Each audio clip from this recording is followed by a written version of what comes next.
So I got my start in all this combatives and training and stuff. When I was a kid, I was about 11 years old, and I always wanted to be a martial artist. You know, I'd always, you know, I'd been fighting at school and stuff for a long time because I had a lot of experience with bullies all the way up until, you know, about grade 10.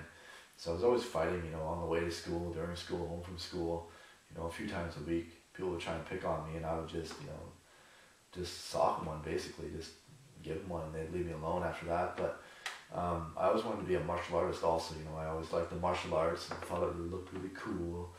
And unfortunately, I was kind of naive. I was unaware that it wouldn't work in real life.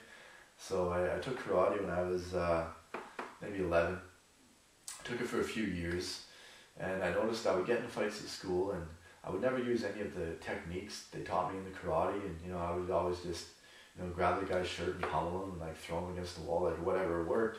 It never looked like karate. And a lot of the times, you know, of course, in karate, they attack you like a karate guy, you know, the reverse punch and stuff. So that was the furthest thing from what I was experiencing at school. No one ever attacked me with a, you know, perfect reverse punch. So I still enjoyed the karate lessons. You know, I met my sensei, James Lee. He was a great guy, and he taught me a lot about patience and controlling my temper, because, you know, temper was a big issue when I was a kid and a young adult. So he taught me a lot about that. I took that for a few years, but I quit. You know, it was getting, you know, pretty phony, and you know, it was good for my striking power. It did help my striking, because, you know, you're always hitting shields and stuff. I like that part of it. But aside from the physical technique stuff, they never really addressed how real fights went down, and I was kind of discovering that from a very early age on. So what happened was I quit doing martial arts. You know, kept you know, fighting off, you know, bully.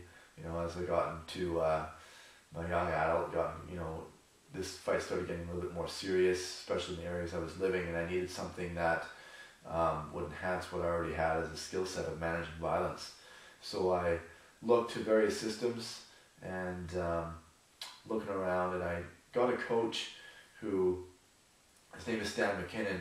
I met him online and just talking about combatives on a combative site, and he was a bouncer, a bar in town here, and I said, hey man, you want to teach me everything you know about real world violence, and, you know, just teach me everything that you know. I want to learn it. So he taught me how to deal with real world violence using, you know, like boxing, not really boxing, and jiu-jitsu, like proper. He refined basically what I already knew how to do. He refined it, and he refined my striking, ground game, takedown defense, you know, using a knife offensively, doing lots of just really street savvy stuff. I really enjoyed it. He moved, unfortunately, but through him I gained a lot of training partners, and this is basically where it took off. So when I was maybe 20, I started researching, you know, the more combatives and the reality-based self-protection stuff, and through that I went around to various clubs in town, be it karate clubs, MMA clubs, whatever. It didn't really matter. I didn't care what they were teaching, but I would go there, and, you know, they had a free week.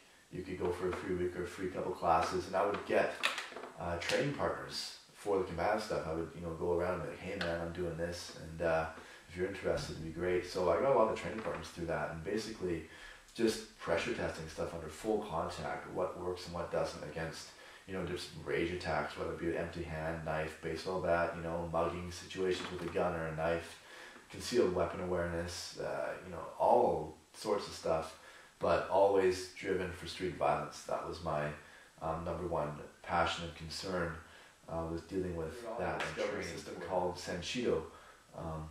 The head instructor and founder, Richard Dimitri, he was a really good guy, and you know, through correspondence on the internet and stuff, and joining his forum, I kind of learned what they were all about, and I started, you know, looking at the material and just training the stuff, and it was just excellent. I could make it work under full contact conditions almost right away, and, you know, with full resistance, and this is excellent stuff. So from there, I went on to, especially with the pre-contact cues, you know, if the guy has a weapon or not, how to look for that, you know, how to manage multiple opponents a little bit better, because, you know, I was still a little bit unsure of how to do that. Learning, you know, you can't learn this stuff in town. There's no schools that'll teach it, so you got to figure it out on your own, dealing with multiple opponents. You know, my multiple opponent experience, I didn't have a lot of money, and I'd always have to live in the worst part of town.